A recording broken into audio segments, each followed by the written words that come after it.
রাষ্ট্রপতি নির্বাচনে দলীয় সিদ্ধান্তের বাইরে এমপিদের ভোটের সুযোগ নেই। স্পিকারের সঙ্গে বৈঠক শেষে বলেছেন চিফ হুইপ, অংশগ্রহণমূলক নির্বাচনের দাবি বিরোধী দলের। বিদেশি বিনিয়োগকারীদের সব ধরনের সহযোগিতার আশ্বাস প্রধানমন্ত্রীর।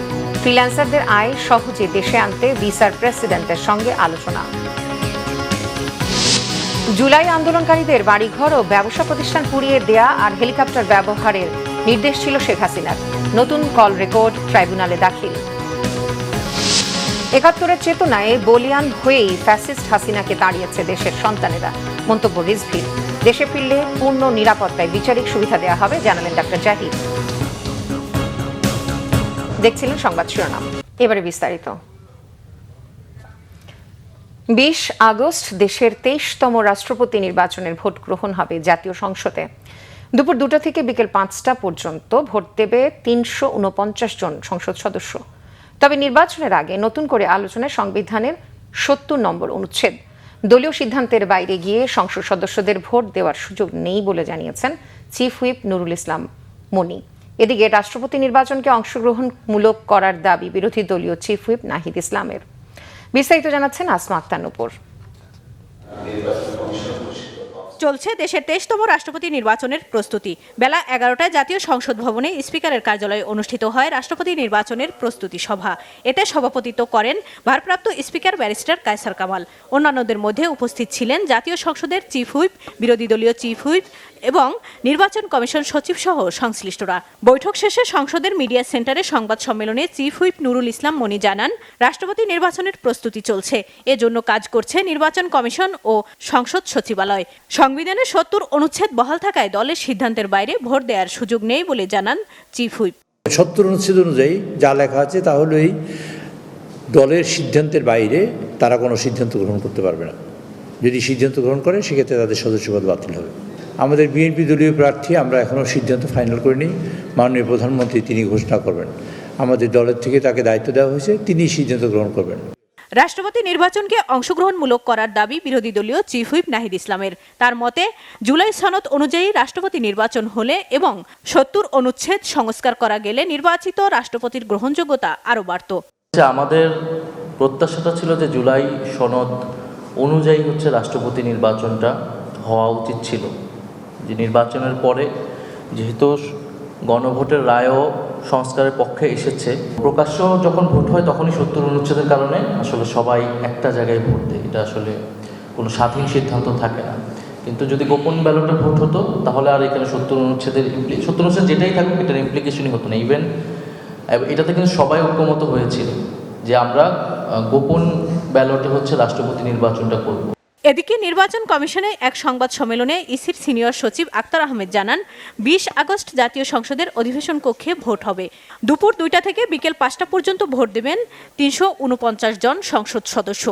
অধিবেশন কক্ষে মাননীয় সংসদ সদস্যরা তারা অবস্থানে তাদের আসনে বসবেন।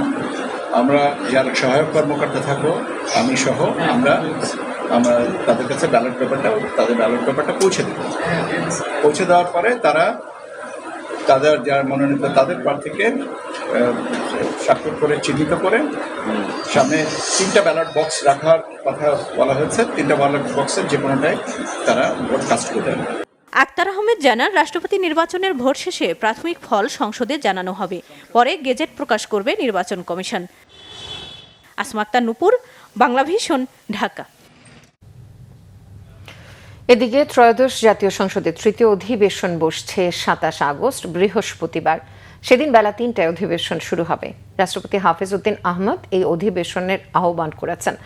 জাতীয় সংসদ সচিবালয় মঙ্গলবার এই তথ্য জানিয়েছে। তবে এবারের অধিবেশন কতদিন চলবে, অধিবেশন শুরুর আগে জাতীয় সংসদের কার্য উপদেষ্টা কমিটির বৈঠকে তা চূড়ান্ত করা হবে বলে জানা গেছে। অবশ্য এবারের অধিবেশনে বেশ কয়েকটি বিল পাশ হওয়ার কথা রয়েছে। সাধারণত বছরের এই সময়ে ডাকা অধিবেশন খুব একটা দীর্ঘ হয় না। সাংবিধানিক বাধ্যবাধকতা থাকায় মূলত এই অধিবেশন ডাকা হয়ে থাকে। এ সময় ডাকা অধিবেশন সপ্তাহ খানেক চলে। বর্তমানে বাংলাদেশে বিনিয়োগের অনুকূল পরিবেশ রয়েছে। আগ্রহী বিদেশি বিনিয়োগকারীদের সব ধরনের সহযোগিতা করতে সরকার প্রস্তুত। সচিবালয়ে অ্যামচেম ও আন্তর্জাতিক আর্থিক প্রযুক্তি প্রতিষ্ঠান ভিসার এশিয়া প্যাসিফিকের প্রেসিডেন্টকে এই তথ্য জানান প্রধানমন্ত্রী তারেক রহমান। এ সময় দেশের নতুন বিদেশি বিনিয়োগ আকর্ষণ, ডিজিটাল পেমেন্ট ব্যবস্থার আধুনিকায়ন এবং বন্ধ শিল্প কারখানা পুনরায় চালুর মাধ্যমে অর্থনৈতিক তৎপরতা বাড়াতে সরকারের নেয়া একগুচ্ছ পদক্ষেপের কথাও জানান প্রধানমন্ত্রী। বিস্তারিত জানাচ্ছেন শুভ মাহফুজ। মঙ্গলবার সচিবালয়ে প্রধানমন্ত্রী তারেক রহমানের সাথে সাক্ষাৎ করেন American chamber of commerce in Bangladesh অ্যামচেমের ৮ সদস্যের প্রতিনিধি দল। বৈঠকে মার্কিন নতুন বিনিয়োগ আকর্ষণে সরকারের সর্বাত্মক সহযোগিতার আশ্বাস দেওয়া হয়। এদিকে ব্যাংকিং ও ডিজিটাল পেমেন্ট নিরাপত্তা, কৃত্রিম বুদ্ধিমত্তা ব্যবহারের প্রস্তাব নিয়ে প্রধানমন্ত্রীর সাথে সাক্ষাৎ করেন ভিসার এশিয়া প্যাসিফিক অঞ্চলের প্রেসিডেন্ট স্টিফেন কার্পিন। বৈঠকে মেট্রো রেল, এক্সপ্রেসওয়ে ও টোল প্লাজা ভিসা কার্ড ব্যবহারের সুযোগ এবং ফ্রিল্যান্সারদের বৈদেশিক আয় সহজে দেশে আনার কার্যকরী প্রযুক্তি নিয়ে আলোচনা হয়। এদিকে প্রধানমন্ত্রীর উপস্থিতিতে বন্ধ থাকা 3টি রাষ্ট্রায়ত্ত পাটকল বেসরকারি লিজগ্রহীতাদের কাছে হস্তান্তর চুক্তি সই করেছে বিজিএমসি। 619 কোটি টাকা বিনিয়োগের এই চুক্তিতে খুলনার স্টার ও প্ল্যাটিনাম জুবিলি এবং সিরাজগঞ্জের জাতীয় জুট মিলস পুনরায় চালু হবে। জাতীয় jute mill, star jute mill এবং প্লাটিনাম জুট মিল, এই 3টা জুট মিলের বেসরকারি উদ্যোক্তাদের সাথে লিজ চুক্তি স্বাক্ষর সম্পন্ন হয়েছে। আপনারা জানেন যে মাননীয় প্রধানমন্ত্রীর নির্বাচনী কমিটমেন্ট ছিল নির্বাচনের আগেও এবং নির্বাচনের পরেও। উনি শপথ নেওয়ার পরেই বলেছেন যে বন্ধ মিলগুলো চালু করার ব্যাপারে উদ্যোগ গ্রহণ করবেন। তার ধারাবাহিকতায় আজকে আমরা প্রাণ আরএফএল গ্রুপ এবং হ্যামকো গ্রুপ, এই 2টি স্বনামধন্য শিল্প প্রতিষ্ঠানের সাথে আমরা 3টি মিলের বেসরকারি উদ্যোক্তাদের সাথে এই একটা লিজ চুক্তি স্বাক্ষর করেছি। নতুন এই প্রক্রিয়ায় প্রাণ আরএফএল ও হ্যামকো গ্রুপের হাত ধরে তৈরি হবে অন্তত 11,629 জনের নতুন কর্মসংস্থান, যেখান থেকে বছরে প্রায় 1,175 কোটি টাকার সম্ভাব্য টার্নওভার আশা করছে সরকার। শুভ মাহফুজ, বাংলা ভিশন, ঢাকা। জুলাই অভ্যুত্থানে ছাত্র জনতার আন্দোলন দমনে তৎকালীন প্রধানমন্ত্রী শেখ হাসিনার সরাসরি নির্মম নির্দেশনার প্রমাণ পেয়েছে আন্তর্জাতিক অপরাধ ট্রাইব্যুনালের প্রসিকিউশন টিম। আন্দোলনকারীদের বাড়িঘর, ব্যবসা প্রতিষ্ঠানে আগুন দেওয়া এবং হেলিকপ্টার ব্যবহারের নির্দেশ দিয়েছিলেন শেখ হাসিনা নিজেই। মঙ্গলবার আন্তর্জাতিক অপরাধ ট্রাইব্যুনাল 2-এ বিচারপতি নজরুল ইসলাম চৌধুরী নেতৃত্বাধীন 3 সদস্যের বিচারিক প্যানেলের সামনে ওবায়দুল কাদের ও হাসান মাহমুদের সঙ্গে শেখ হাসিনার সেই ফোনালাপ প্রমাণ হিসেবে উপস্থাপন করেছে প্রসিকিউশন। ফরেনসিক ল্যাবে পরীক্ষিত এই অডিওটি জুলাই-আগস্ট গণহত্যার অন্যতম অকাট্য দলিল হিসেবে দাবি করে প্রসিকিউশন। আকাশ থেকে হেলিকপ্টার দিয়ে গুলি ও টিয়ারশেল নিক্ষেপের ঘটনা, আন্দোলন দমনে ওপর মহলের যে ঠান্ডা মাথার পরিকল্পনা ছিল, এই কথোপকথন তারই প্রমাণ বলে দাবি প্রসিকিউশনের। প্রসিকিউশন জানিয়েছে ফরেনসিক ল্যাবে এই কল রেকর্ডের সত্যতা শতভাগ নিশ্চিত হওয়ার পরই তা আদালতে দাখিল করা হয়েছে।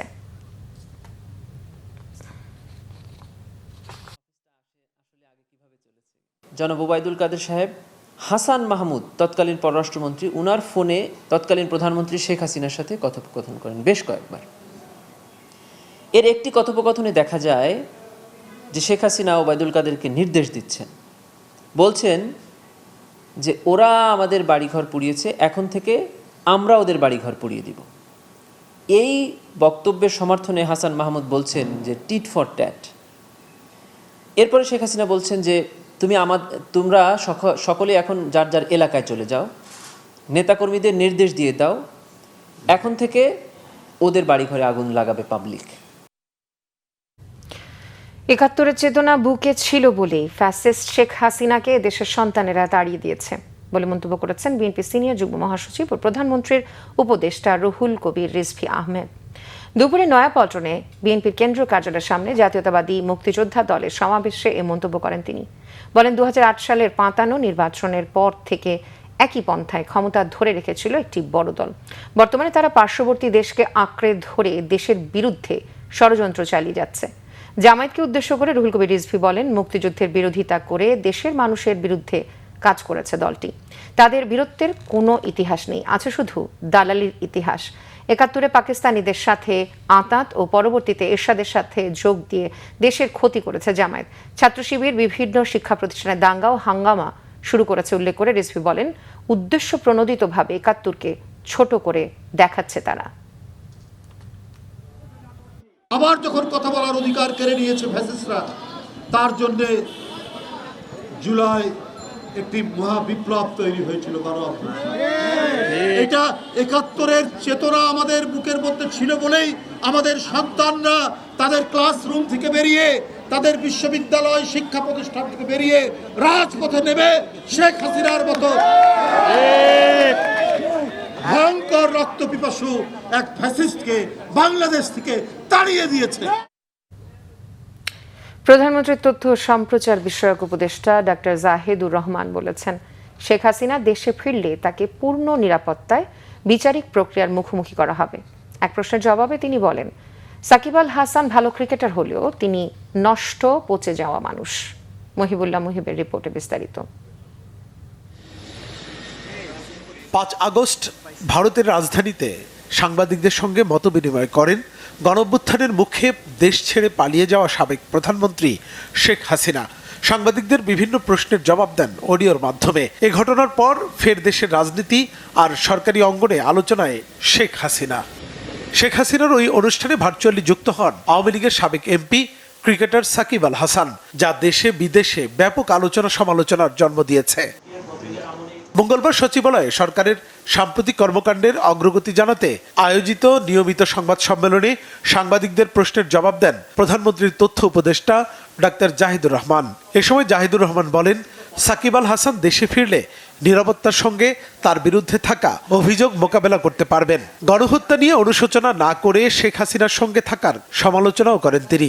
মানে ভালো খেলোয়াড় হতে পারেন, উনি একজন নষ্ট, পচে যাওয়া মানুষ। যে মানুষ হাসিনার সাথে অ্যালাইন্ড হয় এবং এখনও অ্যালাইন্ড থাকেন, সে 5 তারিখে তো তার বক্তব্য এসছে। সো ডোন্ট কেয়ার উনি কত নামি, কত সুনাম তার আছে, এসব ফালতু কথা উনি বলেন আসলে সরকারকে কিছুটা চাপে ফেলার জন্য। আমি আবারও বলছি, এনিবডি কেউ আছেন, উনি বাংলাদেশে আসবেন মামলা ফেস করার জন্য, আইন ফেস করার জন্য, বিচার ফেস করার জন্য, এবং উনি এয়ারপোর্টে নামলে কি লোকজন মব করে তার কিছু করে ফেলবে? উনি কি সেটা মনে করেন? আমরা কেউ মনে করি? No way. উনি আসবেন এবং ওনার নিরাপত্তার মাধ্যমে উনি ফেস করবেন ওনার যা যা অভিযোগ আছে, এবং সেখানে যা যা আইনগত ব্যাপার আছে সব তিনি মেনে নিয়ে যদি আসেন, কোনো সমস্যা আমি দেখি না। এই প্রত্যেকটা কথা আসলে আমাদের এই সরকারের বিরুদ্ধে প্রোপাগান্ডা, মানে যে মানুষটা স্টিল হাসিনার সাথে অ্যালাইন্ড হয়ে কথা বলে, সেগুলো বলবে। We don't care. ভারতে অবস্থানরত সাবেক প্রধানমন্ত্রী শেখ হাসিনা দেশে ফিরলে তাকেও পূর্ণ নিরাপত্তা দেওয়া হবে বলেও জানান জাহিদুর রহমান। বলেন, তার ব্যাপারে আদালতের রায় চূড়ান্ত।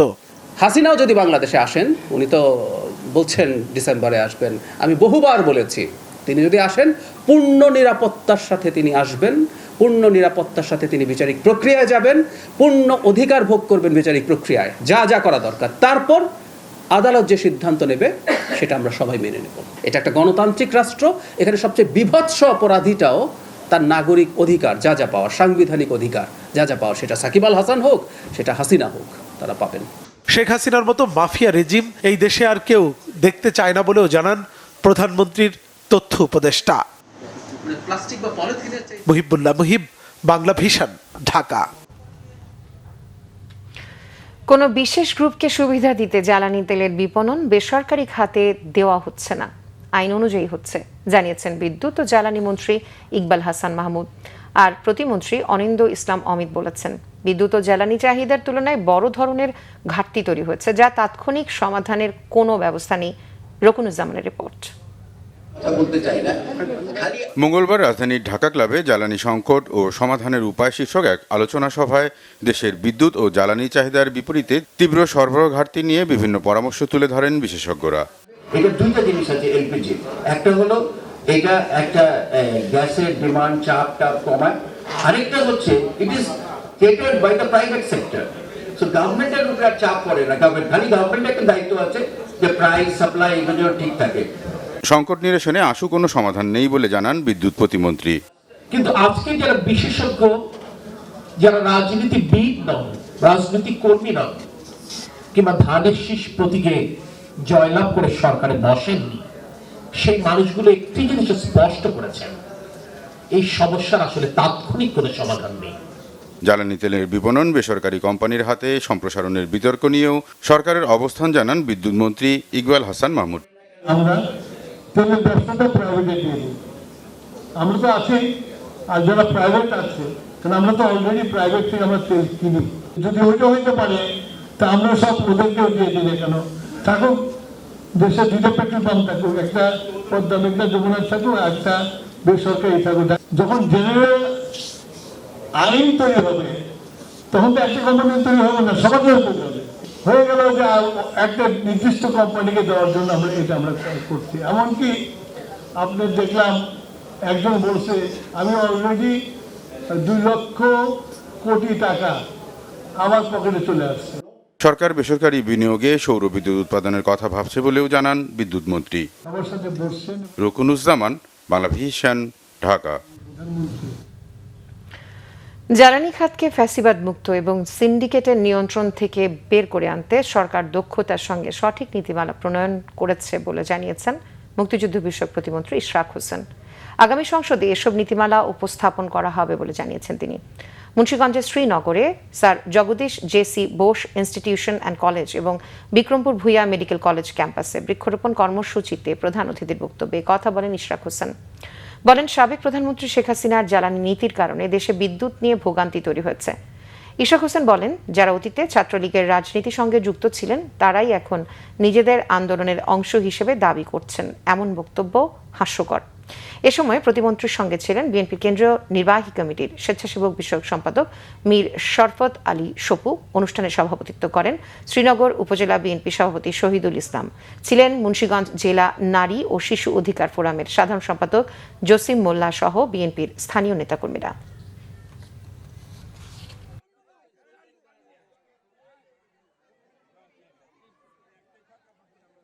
বিগত 13 দশকের ফ্যাসিবাদ বিরোধী শাসনামলে বাংলাদেশের জ্বালানি খাতকে সম্পূর্ণরূপে একটা মাফিয়া তন্ত্র, কয়েকটি সিন্ডিকেটের হাতে তুলে দেওয়া হয়েছিল এবং এই সিন্ডিকেটের মাধ্যমে বাংলাদেশের লক্ষ হাজার কোটি টাকা পাচার করে বিদেশে নিয়ে যাওয়া হয়েছে। ফ্যাসিবাদী আমলে যে মাফিয়া তন্ত্র কায়েম করা হয়েছিল, সেই মাফিয়া তন্ত্রের হাসিনার যে জ্বালানি নীতিমালা, সেই নীতিমালার আজকে ফলাফল আমরা ভোগ করছি। নিরাপদ পানি থেকে বঞ্চিত দেশের 40% মানুষ। স্যানিটেশন সুবিধা পায় না 63%। এই অবস্থায় এসডিজি অনুযায়ী 2030 সালের মধ্যে সবার জন্য নিরাপদ পানি এবং স্যানিটেশন নিশ্চিত করা সম্ভব নয় বলছেন বিশেষজ্ঞরা। স্বাস্থ্যমন্ত্রী সরদার মোহাম্মদ সাখাওয়াত হোসেন বলছেন, শুধু ওষুধ আর স্যালাইন দিয়ে এসডিজির টার্গেট বাস্তবায়ন করা কঠিন।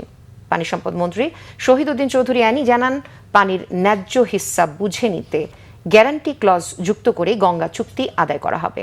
জিয়াউল হক সবুজের রিপোর্টে বিস্তারিত। পাশের দেশ ভারতেও নিরাপদ পানি পান করেন 76% মানুষ। ভুটানেও এই হার 66%। অথচ বাংলাদেশে এখনও নিরাপদ পানির প্রাপ্যতা 59%। বাকি প্রায় 41% পানি বিশুদ্ধ নয়। এর সঙ্গে মিশে আছে ইকোলাই বা আর্সেনিকের মতো দূষণও। সবার জন্য নিরাপদ পানি ও স্যানিটেশন বিষয়ে জাতীয় এই সম্মেলনে বিশেষজ্ঞরা জানালেন, যে গতিতে এগুচ্ছে তাতে মাত্র 4.5 বছরে এসডিজির টার্গেট অর্জন সম্ভব নয়। একটা মন্ত্রণালয় সমাধানের চেষ্টা করবে আর 10টা মন্ত্রণালয়ের সমস্যা উদ্ভব হবে, সেইটা হলে হবে না, কোঅর্ডিনেশন দরকার।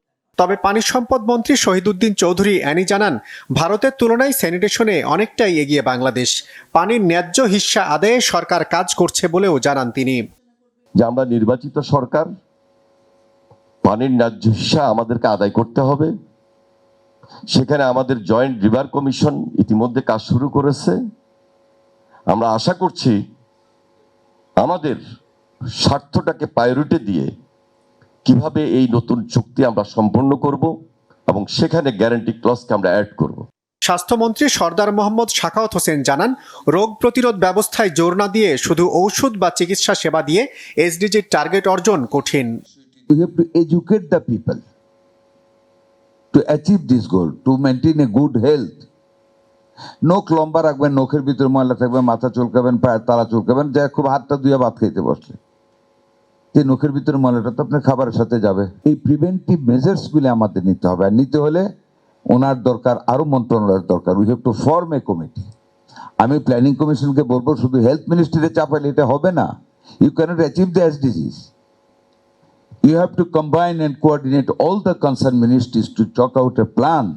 এসডিজির লক্ষ্য অর্জনে বিচ্ছিন্ন উদ্যোগ না নিয়ে সংশ্লিষ্ট মন্ত্রণালয়ের যৌথ কর্মপদ্ধতি ও সমন্বিত ব্যবস্থাপনার তাগিদ দেন আলোচকরা। জিয়াউল হক সবুজ, বাংলা ভিশন, ঢাকা।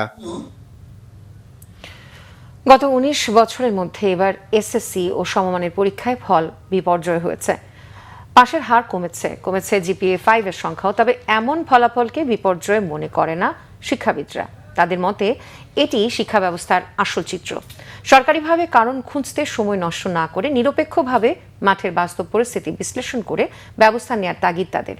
আর শিক্ষকদের মতে ভালো ফলাফলের জন্য শিক্ষার্থীদের ওপর মানসিক চাপ কমাতে হবে, পাশাপাশি শিক্ষকদের জবাবদিহির আওতায় আনার পরামর্শ তাদের। রিপোর্ট সৈয়দ আব্দুল মুহিতের। এসএসসি ও সমমানের পরীক্ষার ফল প্রকাশের পর উচ্ছ্বাসের সাথে অনেকের মুখে আছে হতাশা। কোথাও পাশের হার কমেছে, কোথাও কমেছে জিপিএ 5। কিন্তু ফলাফলের এই নিম্নমুখী চিত্র কি শুধুই শিক্ষার্থীদের ব্যর্থতা? বিশেষজ্ঞরা বলছেন এর উত্তর খুঁজতে হলে তাকাতে হবে শিক্ষা ব্যবস্থার ভেতরে। ফল প্রকাশের পর এবার সামনে এসেছে বড় প্রশ্ন, কারণ আসলে কোথায়? শিক্ষার্থীদের প্রস্তুতির ঘাটতি নাকি শিক্ষা ব্যবস্থার দীর্ঘদিনের দুর্বলতা?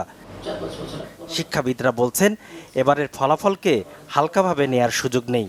অনেকেই একটু চমকে গেছেন। আমাদের মনে হয়েছে যদি বস্তুনিষ্ঠভাবে দেখি তাহলে এটাই সম্ভবত প্রকৃত চিত্র। কারণ করোনার পর থেকে কিন্তু যে হোঁচটটা আমরা খেয়েছিলাম শিক্ষার মানের ক্ষেত্রে, সেটার থেকে উত্তরণ ঘটাতে পেরেছি বলে মনে হয় না। বিগত সরকারের সময় আমরা দেখেছি যে বাচ্চারা মন খারাপ করবে, নাম্বার বাড়িয়ে দিয়ে হলেও গ্রেস দিয়ে হলেও পাশ করানো হোক, কিন্তু সেটা তো প্রকৃত চিত্র না। এদিকে শিক্ষকদের দৃষ্টিতে ডিভাইস আসক্তি ও নৈতিক অবক্ষয় ফলাফল বিপর্যয়ের অন্যতম কারণ। করোনাকালীন সময় থেকে শুরু করে তারা মোবাইল, ফেসবুক এবং আদার্স অন্য কিছুতে তারা যে অ্যাডিক্টেড, এই সমস্ত কারণে কিন্তু তাদের অনেক ব্যাঘাত ঘটেছে বলে আমি মনে করি। এবং এগুলোকে দেখভাল করার দায়িত্ব শিক্ষা প্রতিষ্ঠানেরও যেমন আছে, পিতামাতারও সেরকম আছে, এবং তাদেরকে কাউন্সেলিংয়ের পর্যায়ে নিয়ে আসা উচিত। স্টুডেন্টদেরকে নৈতিক অবক্ষয় যে হচ্ছে না, এটা আমি অস্বীকার করতে পারবো না। সংশ্লিষ্টদের মতে দোষারোপ নয়, আগে কারণ চিহ্নিত করা জরুরি। আর সেই কাজটি হতে হবে নিরপেক্ষ, তথ্যভিত্তিক ও বিশেষজ্ঞ নির্ভর। শুধু অর্থ বরাদ্দ বাড়ানো নয়, শিক্ষা খাতে বাস্তবভিত্তিক পদক্ষেপেরও পরামর্শ তাদের।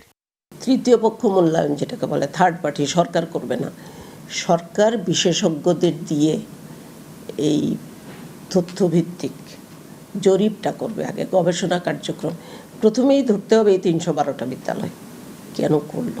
অমুক স্কুলে শিক্ষক ছাত্রের প্রতি চাপ সৃষ্টি করছে প্রাইভেট পড়ানোর জন্য, বা খাতাপত্রে মার্ক দেওয়ার ব্যাপারে একটু চাপাচাপি করছে, তাদেরকে মানসিকভাবে বিপর্যয়ের মধ্যে ফেলছে, তারা এর প্রেক্ষিতে একটু ডিরেল হয়ে যাচ্ছে। এই ধরনের ঘটনা যদি কোনো স্কুল কলেজে ঘটে, তো এই ব্যাপারে ওই শিক্ষককে জবাবদিহিতার আওতায় অবশ্যই আনা উচিত। মুখস্থ নির্ভর শিক্ষা ব্যবস্থা থেকে বেরিয়ে আসার পরামর্শও তাদের। সৈয়দ আব্দুল মুহিত, বাংলা ভিশন, ঢাকা। এমপিওভুক্ত প্রতিষ্ঠানে শিক্ষক নিয়োগের বিধান এনটিআরসির কাছ থেকে ম্যানেজিং কমিটিতে নেওয়ার সিদ্ধান্ত এখনো চূড়ান্ত হয়নি। তাই এই ইস্যুতে বিশ্ববিদ্যালয়গুলোর আন্দোলন উস্কানিমূলক।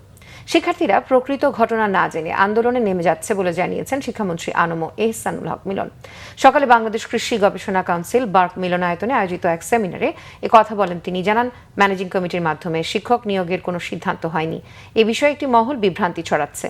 দেশে অনেক শিক্ষা প্রতিষ্ঠান থাকলেও শিক্ষার্থীরা যথাযথ দক্ষ হয়ে উঠছে না উল্লেখ করে নতুন কোনো বিশ্ববিদ্যালয় অনুমোদনের দিকে না গিয়ে বর্তমান বিশ্ববিদ্যালয়গুলোকে মানসম্মত করতে সরকার কাজ করছে বলে জানান মন্ত্রী। এছাড়া বিভিন্ন ইস্যুতে মামলার কারণে শিক্ষা মন্ত্রণালয়ের সংস্কার কাজ পিছিয়ে যাচ্ছে বলেও জানান আনম এহসানুল হক মিলন।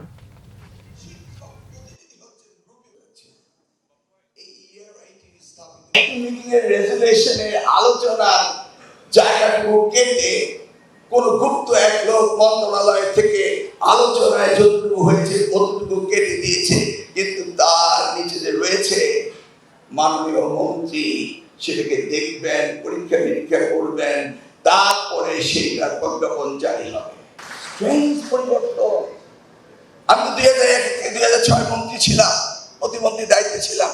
এই ধরনের ভাবনায় অন্তত বিশ্ববিদ্যালয়ের ছাত্ররা কখনো এই ধরনের উস্কানিতে তারা ব্যস্ত হতো না। আজকে কি হলো? উস্কানিতে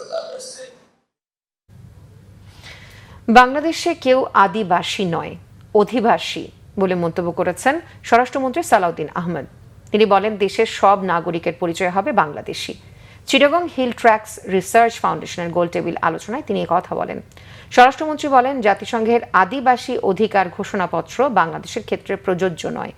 তথ্য ও সম্প্রচার মন্ত্রী জহিরুদ্দিন স্বপন বলেছেন, আদিবাসী পরিচয় অপ্রাসঙ্গিক, এটি নিয়ে পাতানো ফাঁদে পা দেবে না সরকার।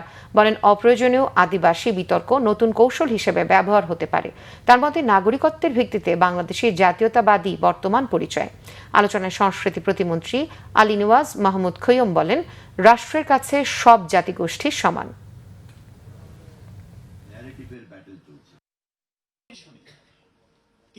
আমরা সবাই আদিবাসী না হয়ে যদি অধিবাসী হই বাংলাদেশের, তাহলে এখানে সমাধান।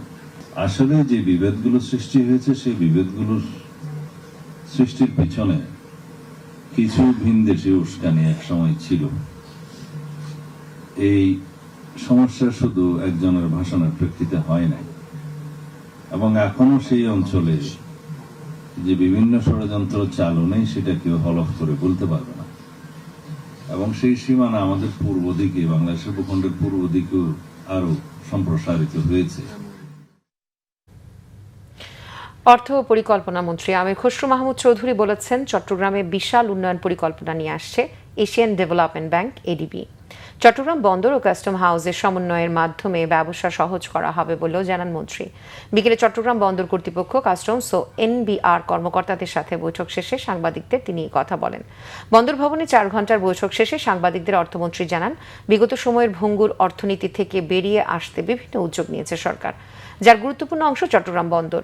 সরকার যেসব উদ্যোগ নিয়েছে তার মধ্যে বন্দর ও কাস্টমসের মধ্যে যেসব অন্তরায় রয়েছে তা দ্রুত নিরসন করে দুই সংস্থার সমন্বয়ের মাধ্যমে কাজে গতিশীলতা আনা। এতে বিদেশি বিনিয়োগ বাড়ার পাশাপাশি রপ্তানি বাণিজ্য হবে গতিশীল এবং দেশে কমবে মূল্যস্ফীতি। চট্টগ্রাম অঞ্চলে এডিবির ব্যাপক বিনিয়োগের সুখবর দেন অর্থমন্ত্রী। চট্টগ্রামের জন্য এটা অনেক বড় সুখবর। এই অঞ্চলে আগামী দিনের সার্বিক উন্নয়নের জন্য এডিবির যে পরিকল্পনা, বৃহৎ পরিকল্পনা, সেটা বাস্তবায়নের জন্য আজকের ভাইস প্রেসিডেন্ট ফিলিপিন থেকে এসেছে এবং স্টেক হোল্ডারদের সাথে আমরা 4টার সময় সবাই মিলে এটা আলোচনার মাধ্যমে আগামী দিনে চট্টগ্রামের উন্নয়নের সার্বিক কর্মসূচি এবং বাস্তবায়ন প্রক্রিয়া শুরু হয়ে যাবে ইনশাআল্লাহ। সংবাদ শেষ করব শিরোনামগুলো আরো একবার জানিয়ে।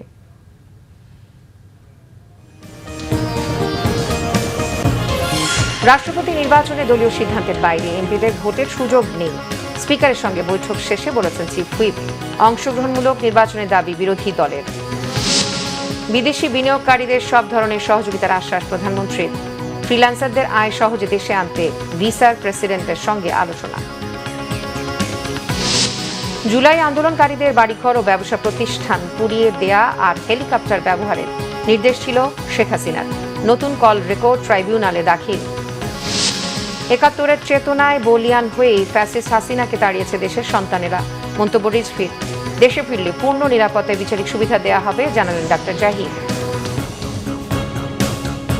এই ছিল এখনকার মতো। পরের সংবাদ রাত 10:30টায়।